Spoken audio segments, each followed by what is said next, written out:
In this video we will discuss about types of disaster। सबसे पहले है flood. Flood एक ऐसी कंडीशन है जिसके अंदर जो नॉर्मल वाटर का लेवल है वो इंक्रीज़ हो जाता है और जो लैंड वाला पार्ट है वो उस वाटर के अंदर सबमर्ज हो जाता है। कौन कौन सी कॉजेज़ हैं जिसकी वजह से फ्लड जो है वो आती है? सबसे पहले heavy rainfall, landslide, melting snow and ice, storm surges, flash floods and dam failure. ठीक है, फ्लड की वजह से काफ़ी ज़्यादा डैमेज होता है इंफ्रास्ट्रक्चर को, होम्स को, एग्रीकल्चर को, साथ ही वहाँ पर रहने वाली जो पॉपुलेशन है उसको डिस्प्लेस किया जाता है और लाइफ का भी लॉस होता है। अब कौन कौन से एफर्ट्स हैं जिससे इसको मिटिगेट कर सकते हैं? सबसे पहले अर्ली वार्निंग सिस्टम्स की पहले ही लोगों को वार्न किया जाए कि यहाँ पर फ्लड जैसी कंडीशन होने वाली है। Proper land use planning, flood barriers को कंस्ट्रक्ट करना और कम्युनिटी प्रिपेयर्डनेस मेजर्स को अडॉप्ट करना। कौन कौन से रीजन है हमारे इंडिया के अंदर जो फ्लड प्रोन है? सबसे पहले ब्रह्मपुत्रा रिवर बेसिन, ये नॉर्थ ईस्टर्न स्टेट्स हैं असम के, साथ ही अरुणाचल प्रदेश का कुछ पार्ट, नागालैंड, मेघालय, मणिपुर, ये जो एरियाज़ हैं ये काफ़ी ज़्यादा फ्लड से अफेक्टेड हैं और पर्टिकुलरली मानसून सीज़न के टाइम पर यहाँ पर हमें ज़्यादा फ्लड देखने को मिलती हैं। नेक्स्ट जो एरिया है that is Ganga river basin. इसके अंदर स्टेट्स हैं जैसे कि बिहार, यूपी और वेस्ट बंगाल और झारखंड, उत्तराखंड के कुछ regions. Due to monsoon rains and melting snow, Himalaya से जो स्नो मेल्ट होके आ रही है वो, इसकी वजह से जो गंगा रिवर है उसका जो फ्लो है वो इंक्रीज हो जाता है और फ्लड के चांसेस बढ़ जाते हैं।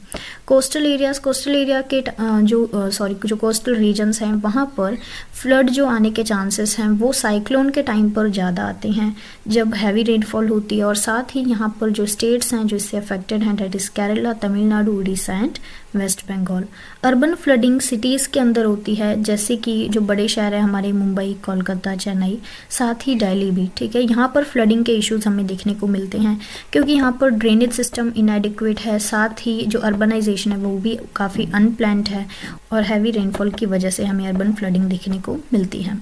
नेक्स्ट जो है डेट इज़ ड्रॉट एक ऐसी कंडीशन है जिसके अंदर जो प्रेसिपिटेशन लेवल है वो काफ़ी कम होता है, पानी की शॉर्टेज होती है जिसकी वजह से agricultural, water supply, ecosystem, human population को काफ़ी इम्पैक्ट होता है।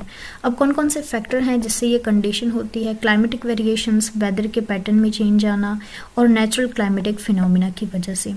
अब ड्रॉट आने के क्या क्या इम्पैक्ट हैं? सबसे पहले क्रॉप फेलियर, अगर क्रॉप के अंदर पानी की अवेलेबिलिटी नहीं होगी या सप्लाई नहीं होगी तो क्रॉप फेल हो जाएगी और उसके अलावा जो यील्ड्स हैं वो भी रिड्यूस होंगे और लाइफ स्टॉक का भी लॉस होगा। इतनी ज़्यादा वाटर की शॉर्टेज होने के कारण जो पूरा लाइफ स्टॉक है उसको सर्वाइव करना काफ़ी ज़्यादा मुश्किल हो जाता है।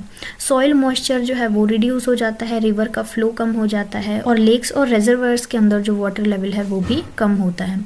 इसकी वजह से वाटर स्केर्सिटी की प्रॉब्लम होती है और साथ ही कम्युनिटीज़, इंडस्ट्रीज़, इकोसिस्टम, ये सब इससे अफेक्ट होते हैं।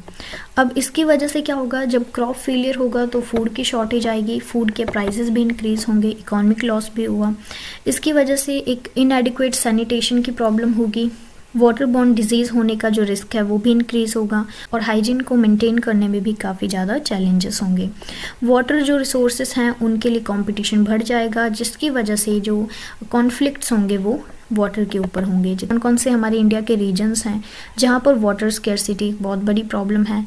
North western region of Rajasthan, then Gujarat का और सौराष्ट्र और कच्छ वाला एरिया और महाराष्ट्र के मराठवाड़ा और विभद्रा रीजन्स और यूपी का बुंदेलखंड रीजन, यहाँ पर काफ़ी ज़्यादा वाटर शॉर्टेज है। ठीक है, next natural disaster that is cyclone. Cyclone के अंदर मतलब साइक्लोन जो है इसके अंदर स्ट्रॉन्ग विंड्स जो हैं वो रोटेट करती हैं और लो एटमॉस्फेरिक प्रेशर जो है वो सेंटर में होता है उसके अराउंड। ठीक है, साइक्लोन्स की वजह से काफ़ी स्ट्रॉन्ग विंड्स चलती हैं, हैवी रेनफॉल होती है और स्टॉर्म सर्जेस होती हैं और साथ ही यहाँ पे फ्लडिंग वाली जो प्रॉब्लम है वो भी इससे एसोसिएटेड है।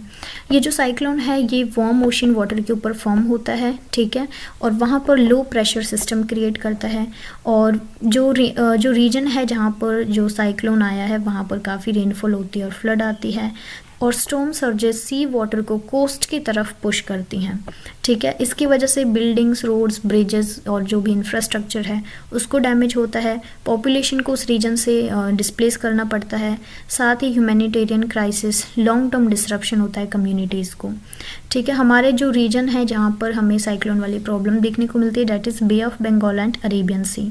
बे ऑफ बंगाल के कोस्टल एरियाज जैसे उड़ीसा, आंध्र प्रदेश एंड वेस्ट बंगाल, और अरेबियन सी की साइड में देखिए महाराष्ट्र, गोवा एंड गुजरात। सो यहाँ पर ये जो प्रॉब्लम है काफ़ी ज़्यादा फ्रीक्वेंट है। Next is earthquake. अर्थक्वेक तब अकर होता है जब अर्थ क्रस्ट के अंदर सडनली एनर्जी रिलीज होती है जो सिस्मिक वेव्स कॉज करती हैं। अर्थक्वेक की वजह से buildings, bridges, road, infrastructure in सबको काफ़ी डैमेज होता है। साथ ही अर्थक्वेक की वजह से लैंडस्लाइड को भी ट्रिगर मिलता है और हिली और माउंटेनियस टेराइन्स जो हैं वहाँ पर हमें रैप्चर्स और शिफ्ट्स दिखने को मिलते हैं। और अगर अर्थक्वेक सबडक्शन जोन के अंदर आता है इसकी वजह से सुनामी जो है वो जनरेट होती है, काफ़ी सारा इकोनॉमिक लॉस और जो लाइव्स और प्रॉपर्टीज़ हैं इनका भी लॉस होता है। अब कौन कौन से वेज़ हैं जिससे हम इसके इम्पैक्ट को मिटिगेट कर सकते हैं? अर्ली वार्निंग सिस्टम के through, land use planning, emergency response planning, ठीक है। ये कुछ वेज़ हैं जो हम पहले से प्रिपेयर करके रख सकते हैं, ठीक है। अगर ऐसी सिचुएशन आती है तो हमें क्या करना है, और अर्ली वार्निंग साइन के अंदर पहले से ही जो है लोगों को वार्न किया जा सके। अब कौन कौन से रीजन्स हैं इंडिया के अंदर जो अर्थक्वेक से काफ़ी ज़्यादा जो है अफेक्टेड हैं? डेट इज़ हिमालयन रीजन, ठीक है, जो हिमालयन वाला पार्ट है वो। Next is western and central India, Andaman and Nicobar islands.